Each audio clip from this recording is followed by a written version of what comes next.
Stephen Miller is seeing all of his wildest fascist dreams come true, but he still has to wake up every day as Stephen Miller. You've called the district judge's ruling blocking the deployment of National Guard in Oregon legal insurrection.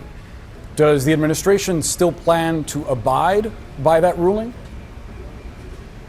Well, the administration filed an appeal this morning with the Ninth Circuit. I would note the administration won an identical case in the Ninth Circuit just a few months ago with respect to the federalizing of the California National Guard. Under Title 10 of the U.S. Code, the president has plenary authority. Stephen? Stephen? Hey, Stephen, can you hear me? It seemed, Stephen, I apologize. It seems like we're having a technical issue. Point is that they are scrapping and grasping at straws because they have nothing else. Laugh at them. Stephen Miller is a clown.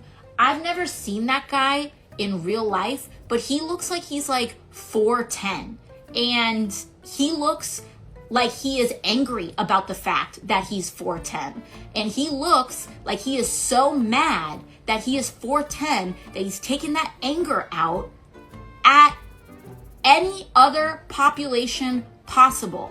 Like, laugh at them. Laugh at them. Yes, they are dangerous. Yes, we're here to be strong for one another. We need to expose the lies. We need to never let off the gas when it comes to protecting one another, exposing the lies, documenting things. We're seeing this too, right? And so I think it's very important to be able to hold multiple things at once. And we've seen this work in other cultures. We've seen this work in other countries. Yes, the resistance to authoritarianism is very real. The risks of abuse of power are very real. But one of the most powerful cultural things that you can do to a political movement that is predicated on the puffery of insecure masculinity. That's what this is about. This isn't, people talk about toxic masculinity. More than, it's like, let's put that to the side for just 1 second. This is about insecure masculinity. And one of the best ways that you can dismantle a movement of insecure men is by making fun of them. By having secure men who aren't afraid of successful people around them, who are good dads, who have strong values, also participating in that as well. So, like, that's what I have for that. And also someone said, short kings are great. Absolutely. I'm not here. I want to absolutely make sure that I talk about that. I'm not here to make fun of anyone's anything, but the way people overcompensate over their own stories is what I'm talking about there. So thank you for the clarification. I appreciate that. Shout out to our short kings. Someone said not short king, short troll. That's correct. There's a difference. You know, the mistake that I made, and I made this early on, from all the movies that we see growing up about heroes and villains, is that I thought that fascist takeover attempts were going to be architected by evil geniuses. And I was not expecting how unearned, nepotistic, mediocre, and just dumb so many of the people architecting this were going to be. Stephen, AOC is you're her favorite target apparently on Instagram. Check this out. He looks like he is angry about the fact that he's 4'10", and he looks like he is so mad that he is 4'10", that he's taking that anger out at any other population possible. Like, laugh at them. Laugh at them. Like, Laugh at them. Laugh at them. I wish I had a hoodie on. I mean, are we trying to play sorority sister as elected official? I don't know. I was at a sorority over the weekend over in Texas. I felt like I was back at the sorority house, except they had more sense. Stephen, quick response. Well, we knew that her brain didn't work. Now we know their eyes don't work. So I mean, she is a mess, right?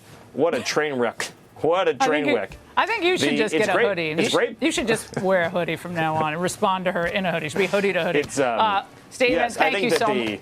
Yeah, go ahead. I think the important point is that every time she's on TV, Republican approval ratings go up, Democrat approval ratings go down. That lady is a walking nightmare. You're about. I know you for 20 years. You're about 5'10", 11. About 5'10", yes. So 4'10". Yes. I don't know what she can't say. He is a policy savant. I mean, this guy is confident. He battles CNN with grace and with class, and he provides wise counsel to the President of the United States. This is what AOC doesn't get about men.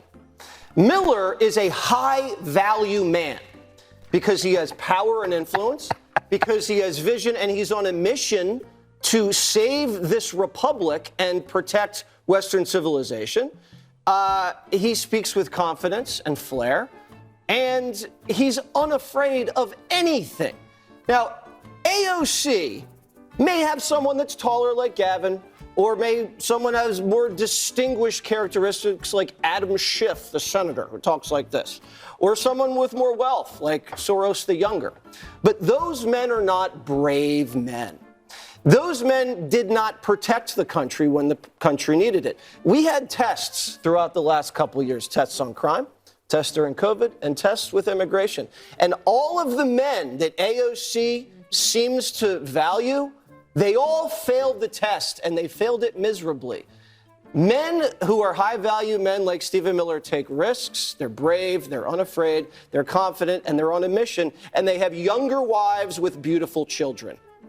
I think I just gave him like a dating recommendation. I don't know, man. That was pretty creepy. I love Stephen Miller. That's not clear. Stephen Miller is the sort of guy who, just 10 short years ago, might have been nothing more than a laughingstock. The sort of little Nazi troll that couldn't even make friends in a hate group. His high school experiences were, by all accounts, sad. In an interview with Rolling Stone, one of his high school friends described their group as a tight-knit band of outsiders whose hobbies included talking about Star Trek, which, same. But in 1999, between 8th and 9th grade, Miller's hate ruined what sounds like his only real human connection. Miller decided that he couldn't have Hispanic friends, so he chose to have no friends, possibly until the present day. Even in a world where his white supremacist rhetoric is increasingly accepted and normalized, Stephen Miller is not a popular man. Donald Trump even dubbed him Weird Stephen. Not exactly a vote of confidence from your boss. And it's been reported that GOP staffers hated him so much on the Hill that they were spreading rumors about him playing with dolls. Stephen Miller's proof that you don't need charm, or empathy, or good looks, or the ability to command an audience, or even like one iota of basic human warmth to gain power. You just need the right regime, and cruelty,